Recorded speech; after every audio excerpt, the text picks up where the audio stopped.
Rainbow Kids. ರಾಮನ ವಿಜಯೋತ್ಸವ.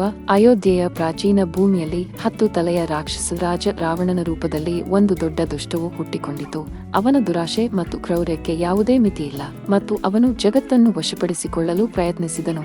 ರಾವಣನ ಪಡೆಗಳು ಬಲಗೊಳ್ಳುತ್ತಿದ್ದಂತೆ ಈ ವಿಪತ್ತಿನಿಂದ ಜಗತ್ತನ್ನು ತೊಡೆದುಹಾಕಲು ಯುದ್ಧ ಮಾಡಬೇಕಾಗಿದೆ ಎಂಬುದು ಸ್ಪಷ್ಟವಾಯಿತು.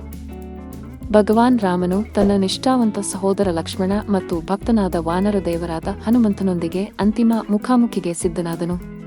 ಯುದ್ಧವು ಲಂಕಾದ ಬಯಲಿನಲ್ಲಿ ಪ್ರಾರಂಭವಾಯಿತು. ಅಲ್ಲಿ ರಾಮನ ಸೈನ್ಯವು ರಾವಣನ ಅಸಾಧಾರಣ ಪಡೆಗಳನ್ನು ಎದುರಿಸಿತು. ಕತ್ತಿಗಳ ಘರ್ಷಣೆ ಮತ್ತು ಪೌರಾಣಿಕ ಜೀವಿಗಳ ಗರ್ಜನೆ ಗಾಳಿಯಲ್ಲಿ ಪ್ರತಿಧ್ವನಿಸಿತು.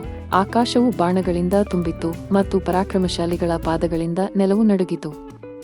ರಾಮನು ತನ್ನ ದಿವ್ಯವಾದ ಬಿಲ್ಲು ಮತ್ತು ಬಾಣಗಳಿಂದ ಶಸ್ತ್ರಸಜ್ಜಿತನಾಗಿ ರಾವಣನನ್ನು ಭೀಕರ ದ್ವಂದ್ವಯುದ್ಧದಲ್ಲಿ ಎದುರಿಸಿದನು. ಯುದ್ಧವು ದಿನಗಳ ಕಾಲ ಕೆರಳಿತು. ಎರಡೂ ಕಡೆಯವರು ನಂಬಲಾಗದ ಶಕ್ತಿ ಮತ್ತು ಕೌಶಲ್ಯವನ್ನು ಪ್ರದರ್ಶಿಸಿದರು. ಹನುಮಂತನು ರಾಕ್ಷಸ ಸೈನ್ಯಕ್ಕೆ ಪ್ರಬಲವಾದ ಹೊಡೆತಗಳನ್ನು ನೀಡುತ್ತಾ ಗಾಳಿಯಲ್ಲಿ ಮೇಲೇರಿದ. ಲಕ್ಷ್ಮಣನು ರಾಮನ ಕಡೆಯಿಂದ ವೀರಾವೇಶದಿಂದ ಹೋರಾಡಿದನು. ಗೊಂದಲದ ನಡುವೆ ರಾವಣನ ಸೆರೆಯಲ್ಲಿದ್ದ ಸೀತೆ ರಾಮನ ವಿಜಯಕ್ಕಾಗಿ ಪ್ರಾರ್ಥಿಸಿದಳು.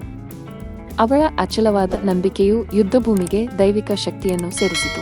ಪರಾಕಾಷ್ಠೆಯ ಕ್ಷಣದಲ್ಲಿ ರಾಮನು ತನ್ನ ಬಾಣವನ್ನು ರಾವಣನ ಹೃದಯಕ್ಕೆ ಗುರಿಪಡಿಸಿದನು.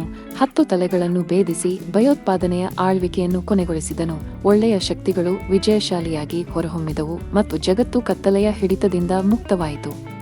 ರಾಮ, ಸೀತೆ, ಲಕ್ಷ್ಮಣ ಮತ್ತು ಹನುಮಂತರು ಅಯೋಧ್ಯೆಗೆ ಹಿಂದಿರುಗುತ್ತಿದ್ದಂತೆ ಜನರು ಸಂತೋಷಪಟ್ಟರು. ದುಷ್ಟರ ಮೇಲೆ ಸದಾಚಾರದ ವಿಜಯವನ್ನು ಆಚರಿಸಿದರು.